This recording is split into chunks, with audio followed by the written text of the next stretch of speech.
بسم اللہ الرحمن الرحیم.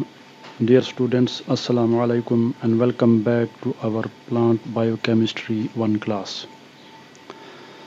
پچھلی ویڈیو میں ہم نے تھوڑا سا واٹسن اور کرک ماڈل کے بارے میں دیکھا، کچھ اس کا انٹروڈکشن. اب اسی کو ہم اسی ویڈیو میں کمپلیٹ کرتے ہیں. تو جو پچھلی ویڈیو میں نے آپ کو بنا کے دکھایا تھا وہی تقریباً سسٹم ہے. تھوڑا سا اس میں شیپس چینج ہے. وہاں پہ ہم نے ٹرائنگل سی کو دیا تھا اور یہاں پہ ٹرائنگل جو ہے وہ جی کو ہے. تو بہرحال بات ایک ہی ہے. تو آپ دیکھ رہے ہیں کہ ایک چین جو ہے وہ 5 سے 3 ڈائریکشن کو آ رہی ہے اور دوسری جو ہے 5 سے 3 اپوزٹ. تو اس کو ہم اب ہیں تو دونوں پیرالل، متوازی ہیں دونوں سٹرینڈز، بالکل ان کا ڈسٹنس برابر ہے، لیکن ان کی ڈائریکشن اپوزٹ ہے. اس وجہ سے ان کو ہم اینٹی پیرالل کہتے ہیں. تو دونوں چینز اینٹی پیرالل ہیں اور اس میں ایک کا فاسفیٹ جو ہے، جیسے اس کا فاسفیٹ ہے یہ والا، اب یہ دو نیوکلیوٹائڈز کو آپس میں بانڈ کر رہا ہے. اس طرح یہ اور یہ تمام فاسفیٹ جو ہیں یہ لنک کرتے ہیں نیوکلیوٹائڈز کو آپس میں. اور ڈی این اے کی جو دو سٹرینڈز ہیں، اب ایک یہ سٹرینڈ ہے اور ایک یہ سٹرینڈ ہے، ان دونوں کو بائنڈ کرنے والی جو چیز ہے وہ بیسز کے درمیان بانڈنگ ہے جو آپ کو یہاں پہ نظر آ رہی ہے. تو یہ بھی ایک ڈائیگرام ہے. اب مزید آگے بھی ہم اس میں دیکھتے ہیں. اب یہ وہ ڈیٹیل والی ڈائیگرام ہے جس میں ہم نے ڈائمینشنز بھی دی ہوئی ہیں اور ایکچوئل ڈی این اے کا جب بھی آپ سٹرکچر بنائیں گے تو ایسے ہی بنائیں گے. اس کو ہم عام طور پہ بھی call it B D N A. انشاءاللہ آپ مزید ان کے بارے میں بھی آگے تفصیل سے پڑھیں گے 7th سیمسٹر میں، 8th میں، مالیکولر بایولوجی میں ڈی این اے کے سٹرکچر کے بارے میں. تو دس از ڈی این اے کے مختلف فارمز ہیں، اے D N a, be D N a, Zee D N اے. تو یہ بی ڈی این اے جو نارمل ڈی این اے پایا جاتا ہے. اور پچھلی ویڈیو میں بھی میں نے آپ کو بتایا تھا کہ جب آپ اس کو ڈرا کریں گے تو یہ فار ایگزامپل جیسے آپ ایک ویوی لائن بناتے ہیں تو دوسری ویوی لائن جب آپ بنائیں گے تو اس کو پیرالل رکھیں ایسے ایک دوسرے کے ساتھ. تو پھر یہ ڈی این اے کی شیپ اختیار کرے گی جیسے آپ دیکھ رہے ہیں اس کو، کیونکہ اس میں دو گرووز بنتے ہیں. آپ دیکھ رہے ہیں یہ بڑا گروو ہے، گروو ڈپریشن، یہ چھوٹا گروو ہے، پھر بڑا گروو، پھر چھوٹا گروو. یہاں پہ ڈی این اے کو دیکھیں تو یہ اس میں چھوٹا گروو ہے، یہ بڑا گروو ہے، پھر یہ چھوٹا گروو. تو چھوٹا اور یہ بڑا گروو ایک دوسرے کو الٹرنیٹ کرتے ہیں. اگر آپ ڈی این اے کو یوں کر کے بنائیں گے کہ اس کے ویو کے ٹرف اور کریسٹ جو ہیں وہ آمنے سامنے بنائیں گے تو پھر یہ ڈائیگرام غلط ہو جائے گی. یہ پھر بی ڈی این اے نہیں بنے گا، یہ کوئی اور چیز بن جائے گی. تو آپ دیکھ رہے ہیں اب یہ بھی ہم نے بنا دیا. یہ بھی دو چینز ہیں جو کہ ٹوسٹڈ اراؤنڈ ایچ ادر ہیں، لیکن اس میں وہ اس ڈائیگرام میں اور اس ڈائیگرام میں بہت فرق ہے. ڈی این اے کی شیپ ایسی ہوتی ہے عام طور پہ، نارمل ڈی این اے یا بی ڈی این اے جو ہے وہ اس طرح نہیں ہوتا. اب اس میں ڈائمینشنز جو ہیں وہ ساری آپ کو دی ہوئی ہیں کہ اس ہیلیکس کا جو ٹوٹل ڈائمیٹر ہے وہ آپ کو یہاں پہ نظر آ رہا ہے. اس کا کلر تھوڑا سا ڈارک کرتے ہیں. تو یہ آپ کو اس کا 2 نینو میٹر اس کا ٹوٹل ڈائمیٹر ہے. اور جو ایک ٹرن اس میں آ رہی ہے یہاں سے لے کے یہاں تک ایک ٹرن ہے، پورا ایک چکر کھاتی ہے ہیلیکس، تو یہ ہے تقریباً 3.4 نینو میٹر. تو یہ اور یہ جو دیکھ رہے ہیں یہ بیس ہے، پھر نیچے دوسرا نیوکلیوٹائڈ کے بیس ہیں، تو ان کے بیچ میں جو ڈسٹینس ہے وہ 0.34 نینو میٹر جو ہے وہ آ رہا ہے. تو یہ ڈی این اے کی ڈائمینشنز ہیں کہ ہیلیکس کا ڈائمیٹر 2 نینو میٹر ہے، اس کے ایک ٹرن کا جو فاصلہ ہے وہ 3.4 نینو میٹر ہے، دو بیسز کے درمیان جو ڈسٹینس ہے 0.34. باقی اس میں ایک میجر گروو پایا جاتا ہے اور ایک مائنر گروو، اور یہ ایک دوسرے کو الٹرنیٹ کرتے ہیں. تو میجر کے بعد پھر مائنر آئے گا، پھر میجر آئے گا، تو مائنر ہے پھر میجر پھر مائنر، اسی طریقے سے. تو یہ گرووز ایک دوسرے کو الٹرنیٹ کرتے ہیں. اب وہی جو ہم نے واٹسن کرک ماڈل دیکھا تھا اس کو جلدی سے پھر دیکھ لیتے ہیں کہ ڈی این اے جو ہے وہ ہمیشہ دو pair of poly nucleotide chains کی شکل میں آپ کو ملے گا. تو pair of poly nucleotide chains یا ان کو ہم کیا کہتے ہیں، سٹرینڈ بھی کہتے ہیں. تو اس لحاظ سے جب بھی ڈی این اے کی بات ہوتی ہے تو ہم کہتے ہیں کہ ڈی این اے جو ہے یہ ڈبل سٹرینڈڈ مالیکیول ہے. D N A is a double stranded کیونکہ اس میں دو poly nucleotide pair of poly nucleotide chains جو ہیں وہ پائی جاتی ہیں. اب یہ دو سٹرینڈز جو ہیں، جیسے اگر آپ کو پروٹین والی ہیلیکس یاد ہو تو یہ ہیلیکس ہم جیسے ایک سپرنگ ہوتا ہے، سپرنگ آپ نے دیکھے ہوں گے تو وہ ہیلکس ہوتا ہے. تو دو سپرنگ اگر آپ ایک دوسرے کے گرد لپیٹ دیں تو وہ ڈبل ہیلکس بن جائے گی. تو ڈی این اے جو ہے دو سٹرینڈز ہوتی ہیں اور وہ دونوں ایک دوسرے کے ساتھ لپٹ ہوئی ہوتی ہیں. تو ایک ہیلکس نہیں ہوتی بلکہ دو، تو ڈبل. تو ڈی این اے کا molecule is a double helix. تو اس میں دو ہیلسز ہوتے ہیں، ہیلسز ہیلکس کی جمع ہے. تو اٹ کنٹینس ٹو ہیلسز. اب یہ جب دو ہیلکس بن گئی، جیسے میں نے آپ کو سپرنگ کی مثال دی، اب دو سپرنگ اگر ساتھ ساتھ رکھ دیں تو جب آپ ایک کو اٹھائیں گے تو دوسرا اس سے علیحدہ ہو جائے گا. جب تک آپ ان کو کوئی آپس میں کوئی کسی چیز سے باندھیں گے نہیں، بائنڈ نہیں کریں گے، تو وہ دونوں سپرنگ جب بھی آپ ان کو ہلائیں چلائیں گے تو وہ سیپریٹ ہو جائیں گے. اب یہ ڈی این اے کی دو ہیلکس تو چلو ہم کہتے ہیں کہ یہ دونوں ہیلکس ایک دوسرے کے ارد گرد لپٹی ہوئی ہیں، لیکن اگر کوئی فورس نہ ہو ان کو ساتھ رکھنے والی تو جب بھی ان کو آپ تھوڑا سا ہلائیں گے یہ دونوں چینز ایک دوسرے سے علیحدہ ہو جائیں گی. تو ان دونوں چینز کو ملانے والی جو فورس ہے، جیسے پروٹین میں ہم نے دیکھا تھا کہ جو پالی پیپٹائڈ چین کو بائنڈ کرتی ہے، جب وہ مختلف فولڈ اور اس میں ٹوسٹ اور ٹرن آتے ہیں تو وہ امینو ایسڈز اور سائڈ چینز اور ان چیزوں میں مختلف فورسز بڑی ڈیٹیل سے ہم نے پروٹینز میں دیکھی تھی. ویسے ہی ڈی این اے کے اندر بھی ان دونوں چینز کو بائنڈ کرنے کے لیے ہائیڈروجن بانڈز ہوتے ہیں اور یہ بیسز کے درمیان ہوتی ہیں. تو یہ ایک سٹرینڈ ہے، یہ دوسری سٹرینڈ ہے جو ابھی پچھلی ڈائیگرام میں ہم نے دیکھا. تو ادھر فار ایگزامپل اے ہے اور اس کے سامنے جو ہے وہ ٹی ہے.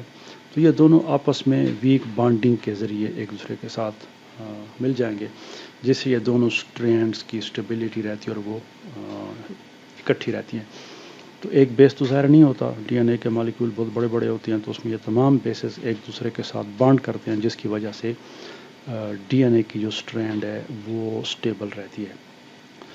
اور ایک کامن ایکسس بیچ میں ہوتا ہے جس کے ارد گرد یہ دونوں رن کرتی ہیں. اب یہ بیس کی پیئرنگ پچھلی ویڈیو میں نے آپ کو بتایا تھا کہ اگر آپ دونوں چینز کو سیدھا بنائیں، ایک کی شوگر بھی ایسے اور فاسفیٹ ادھر اور بیس ادھر، اور دوسرے کی بھی شکل ایسے بھی ہو، اسی اورینٹیشن میں ہو کہ اس کا بیس بھی ادھر ہے اور فاسفیٹ ادھر ہے، اب یہ آپس میں بانڈ نہیں بنا سکتے کیونکہ دونوں کے بیس ایک دوسرے سے دور دور ہیں. تو یہ اینٹی پیرالل ہوں گے. ایک چین اگر سیدھی ہے تو دوسری الٹی ہوگی، اس کو ہم اینٹی پیرالل کہتے ہیں. ایک 5 سے 3 کی طرف جائے گی تو دوسری کی 5-3 ڈائریکشن اس کے الٹ ہوگی، تب یہ آپس میں بانڈ جو ہے وہ بنا سکتی ہیں. تو چینز جو ہے وہ ہمیشہ اینٹی پیرالل جاتی ہیں اور ان کی جو 5-3 ڈائریکشنز ہیں وہ کیا ہوتی ہیں؟ اپوزٹلی اورینٹیڈ، وہ اپوزٹ جاتی ہیں. اب اس میں جو پیورینز اور پیرامیڈین بیسز ہیں وہ ہیلکس کے اندر کی سائڈ پہ ہوتی ہیں، اور فاسفیٹ اور ڈی آکسی رائبوز یونٹس جو ہیں وہ کیا ہوتے ہیں؟ وہ باہر کی طرف ہوتے ہیں، جیسے ہم نے پچھلی ڈائیگرام میں دیکھا تھا. اب جو بیسز ہوتی ہیں، اب یہ چین ہے تو آپ دیکھ رہے ہیں بیسز یوں ہوتے ہیں. اب بیسز کا اینگل اور چین کا اینگل جو ہے یہ کیا ہے؟ یہ 90 ڈگری کا اینگل بناتا ہے، یعنی پرپینڈیکولر. تو بیسز اور چین کا جو ایکسس ہے یہ آپس میں کیا ہے؟ 90 کا اینگل بناتے ہیں. اس طرح شوگرز اور بیس بھی آپس میں کیا ہوتے ہیں؟ 90 کے اینگل پہ ہوتے ہیں.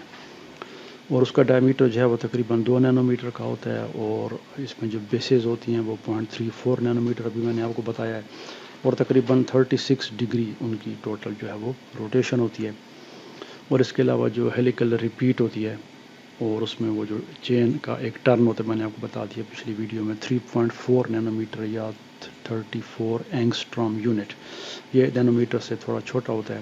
یہ اے جو ہے جس کے اوپر ہم نے ایسے یہ بنایا ہوا ہے، یہ 10⁻⁻10 میٹر ہے، جبکہ نینو میٹر جو ہوتا ہے یہ 10⁻⁻9 ہوتا ہے. تو یہ اس سے بڑا ہے، اس لیے یہ 3.4 نینو میٹر 34، اس کو آپ 10 سے ضرب دیں گے تو اینگسٹرام بن جائے گا. تو یہ اس کی آپ کو ڈائمینشنز بتا رہا ہے. اب یہ امپارٹنٹ پوائنٹ ہے، یہ آپ نے یاد رکھنا ہے. اور یہ ڈی این اے کے مالیکیول میں جس کو ہم کہتے ہیں کمپلیمنٹیریٹی، کہ ایڈنین ہمیشہ تھائمین کے ساتھ بانڈ کرے گی اور گوانین ہمیشہ سائٹوسین کے ساتھ بانڈ کرے گی. تو اس سے ایک یہ فائدہ ہوتا ہے کہ ڈی این اے کے مالیکیول میں جب بھی آپ کے سامنے ایک چین آپ کو دے دی گئی اور آپ سے کہا گیا کہ ہاں جی اس کے سامنے دوسری چین بنائیں، تو آپ کہیں جی مجھے کیا پتہ کہ ہم کیسے دوسری چین بنائیں. تو یہ کمپلیمنٹیریٹی کی وجہ سے جب ایک چین کا سٹرکچر آپ کو معلوم ہو، فار ایگزامپل اس کے اوپر اے ہے اور ٹی ہے اور ٹی ہے اور جی اور سی اور اے، اب آپ سے کہا جاتا ہے کہ جی اس کے مقابلے میں اس کے سامنے جو ڈبل اسٹینڈرڈ مالیکول ہے DNA کا دوسری چین بنائیں تو you shouldn't have any problem. آپ کو سوچنے کی ضرورت بھی نہیں ہے کیونکہ ہمیں رول معلوم ہے کہ کون سا بیس کس کے ساتھ پیئر کرتا ہے. تو اے ہمیشہ ٹی کے ساتھ پیئر کرے گا تو ادھر ٹی آئے گا، اور ادھر ٹی ہے تو ادھر پھر اے آئے گا، پھر اے آئے گا. جی سی کے ساتھ پیئر کرتا ہے تو ادھر بھی سی آئے گا ادھر، اور سی ہے تو پھر ادھر جی آ جائے گا اور ادھر ٹی آ جائے گا. تو یہ DNA کا مالیکول بن گیا. اس کو ہم کہتے ہیں کمپلیمنٹیریٹی، کہ بیسس کی جو پیئرنگ ہے وہ بڑی اسپیسیفک ہے اور کانسٹنٹ ہے. کبھی ایسا نہیں ہوگا کہ جی کے سامنے اے آ جائے یا ٹی آ جائے، یا سی کے سامنے ٹی آ جائے یا اے آ جائے، ایسا نہیں ہوتا. اور یہ انشاءاللہ آپ اگلے سیمسٹرز میں پڑھیں گے. اگر ایسی مسٹیکس DNA میں ہو جائیں اور ہوتی بھی رہتی ہیں تو ان کو پھر کریکٹ کیا جاتا ہے.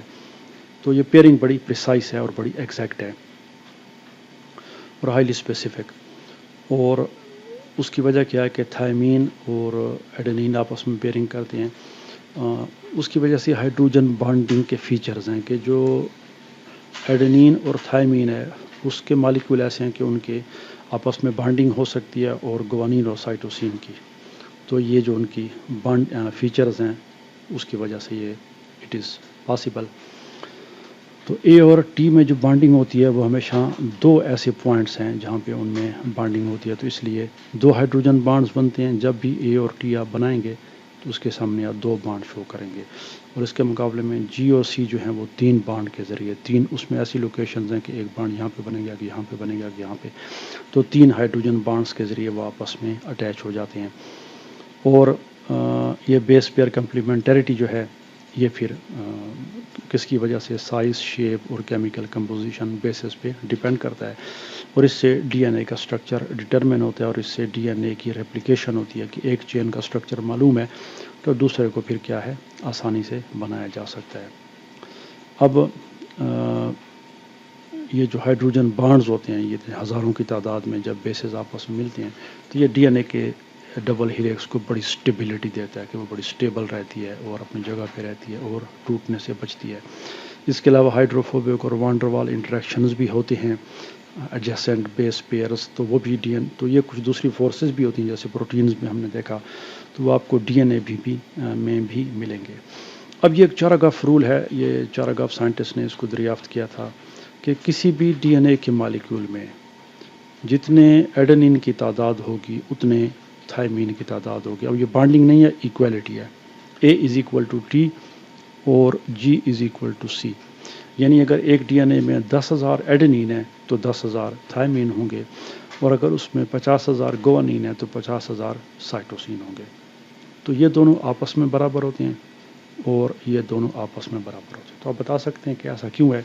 یہی بات ابھی پچھلی سلائیڈ میں ہم نے دیکھا ہے اسی ویڈیو میں کہ اے ٹی کے ساتھ بانڈ کرتی ہے اور جی سی کے ساتھ.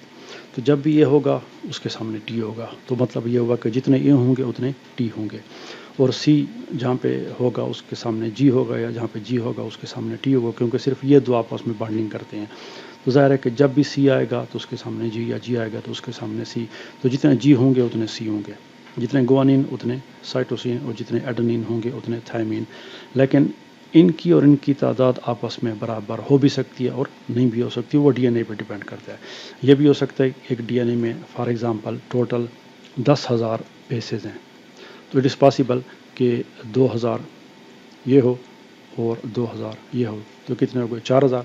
تو پھر کیا ہو جائیں گے 3,000 یہ ہو جائیں گے اور 3,000 یہ ہو جائیں گے. تو اب یہ ڈیپینڈ کرتا ہے، یا ہو سکتا ہے کہ یہ 2,000 ہوں اور یہ 3,000 ہوں. یہ بھی ہو سکتا ہے کہ یہ 1,000 ہوں اور یہ 4,000 ہوں، وہ ڈیپینڈ کرتا ہے. لیکن ایک جو ہے رول وہ مسلمہ حقیقت ہے، یہ چاراگاف رول، کہ A=T اینڈ G=C. کوانٹٹی کی ہم بات کر رہے ہیں، ان کی تعداد کی ہم بات کریں تو آپس میں ہمیشہ برابر ہوتے ہیں. And G=T. اور جو واٹسن اور کرک نے ماڈل پیش کیا تھا، اور عام طور پہ جو ان ویوو سیلز کے اندر، جو ویوو ہم کہتے ہیں سیلز کے اندر، لیونگ سیلز میں جو DNA پایا جاتا ہے وہ عام طور پہ اٹ از موسٹلی BDNA. تو یہ تھا کچھ واٹسن اور کرک کا ماڈل DNA کا سٹرکچر ہم نے دیکھ لیا. اس کے ساتھ ہی ہمارا جو DNA کا سٹرکچر والا ٹاپک تھا وہ اختتام کو پہنچا، اور انشاءاللہ اگلی ویڈیو سے ہم نیکسٹ ویک ڈی این اے کی ریپلیکیشن شروع کریں گے جلدی سے اس کو، اور اس کے بعد پھر انزائم کا چیپٹر تو ہمارا کورس انشاءاللہ کمپلیٹ ہو جائے گا. Thanks for watching and see you in the next video.